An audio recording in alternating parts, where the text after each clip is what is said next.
What are the biggest pros of cruising? I'm Gary Bembridge. This is another of my cruise tips for travelers. I'm going to explore the positives, the good things, the pros of cruising. I have a whole other video where I talk about the negatives. But let's start by looking at the positives, starting with this one. Cruising has made foreign travel easy and accessible for millions of people. Millions and millions of people went cruising last year and got to see all parts of the world at a reasonable cost.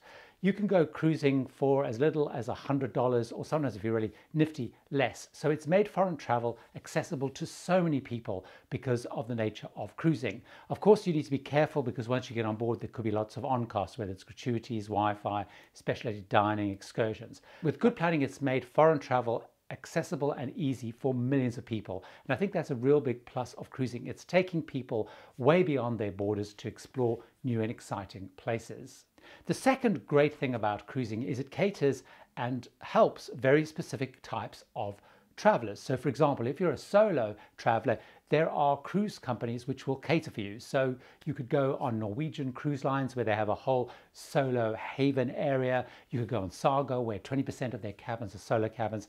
But increasingly, most cruise lines are building in solo cabins. So as a solo traveler, you have cabins for you, and also they will have programs for you. If you're a family, there are loads of resort ships which have water slides, water parks, huge, big, fantastic kids clubs, family-friendly excursions. So you have huge things to do as a family. If you want to go on a multi-generational trip with granddad, their kids and their kids' kids, again, there are great opportunities to go cruising. It's very easy to go on a cruise as a multi-generational because there's so much to do on a ship, different excursions, different facilities and things that cater for all different ages. So you can all go together, do your own thing and come back together at meal times, for example, as one family. If you go on a land-based destination, that's much more problematic.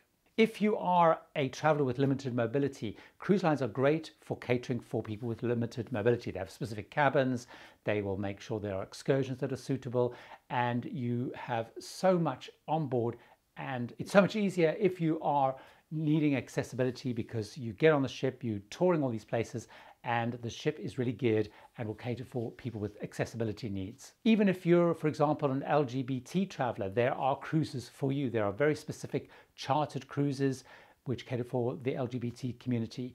If you are interested in a particular hobby, you'll find a theme cruise for you. So there are great opportunities on cruising. If you are a very specific traveler, you can find a cruise for you. The other big plus of cruising is you can see a huge amount in a very short space of time. So for example, you can go on a European cruise of 7 nights and go to 4 or 5 different countries and see all the big iconic sites. In the Caribbean on a 7-day cruise, you're also going to go to 4 or 5 islands. So you can see and cover a huge amounts of territories in a very short space of time in a very simple and easy way without traveling, packing, having to find different hotels, places to eat. So you can cover huge amounts of ground in a very short space of time.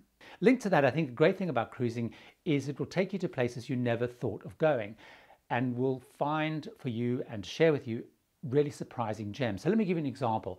I once went on a round the Britain cruise because I was interested in going to things like Edinburgh and Dublin. But actually, as we went round the top of the country, we went to all sorts of really interesting small places, which I discovered were linked to and fundamental to Scottish history, and also they came alive because I'd watched the TV show Outlander, which is set up in that part of the world. So places that I hadn't really expected. When I was sailing to Iceland, I was going to Iceland because I wanted to go and see the big sites in Iceland, but we went to all sorts of places like the Faroe Islands, the Shetland Islands, and saw places that were magical and I never expected to see. In Asia, I went on an Asia cruise largely because I wanted to go to Shanghai, Hong Kong, Singapore, but we ended up going to places like Langkawi, Borneo, Ho Chi Minh City, which I never thought of going to. So you discover and experience places you never thought of going to. That's the great thing about cruising, is it will take you to surprising, unexpected places. The other great thing about cruising is it gives you enormous amount of choice. So all cruises are not the same. You have multiple cruise lines. So if you want to go on a value vacation, you could look at cruise lines like Carnival, Norwegian Cruise Lines, Royal Caribbean, MSC Cruises. If you wanted to go on a more premium experience, you could go on premium bigger ships like Princess, Holland America, P&O Cruises Australia, Costa. Bunches of those. If you wanted to go on a smaller ship experience but a premium experience, you've got cruise lines like Azamara, Oceania Cruises. Or if you wanted to go ultra luxury, big 5, 6-star, you've got Seabourn, Region 7 Sea, Silver Sea. If you want to go to really exotic and remote places of the world, you've then got expedition cruises. So you have enormous amount of choice, big ships, small ships, expensive ships, cheap ships, and there's just so much choice. Also, in terms of choice, you have zillions of itineraries. So if you want to go to the Caribbean, you'll find there are multiple different islands and choices: Eastern Caribbean, Western Caribbean, Southern Caribbean, and there are just so many choices. In Europe, there are dozens of different itineraries you can go around the area in. So there is huge amounts of choice. The great thing about cruising is you can choose style of ship, price of ship, and itinerary. One of the reasons that most people talk about cruising being so great is it's hassle and very easy. You unpack and you pack once. Your ship becomes the moving hotel. You wake up in new ports every day. Everything's on tap. So everything from your dining, your entertainment, even if you needed medical help, you'll find if you go ocean cruising, you even have a medical center, kids clubs. There, everything is on tap. It's really easy, and you don't have to think and plan and do complicated arrangements if you go cruising. It's so much less stressful getting around. So easy, simple, hassle-free is definitely a big pro of cruising.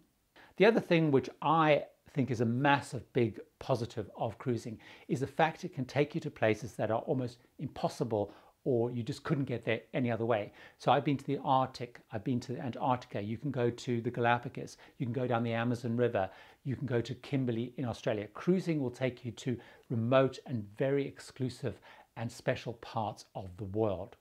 Those for me are the 7 big pros and positives of cruising. If you want to know the negatives, you could seek out and watch my other video where I talk about the downsides of cruising.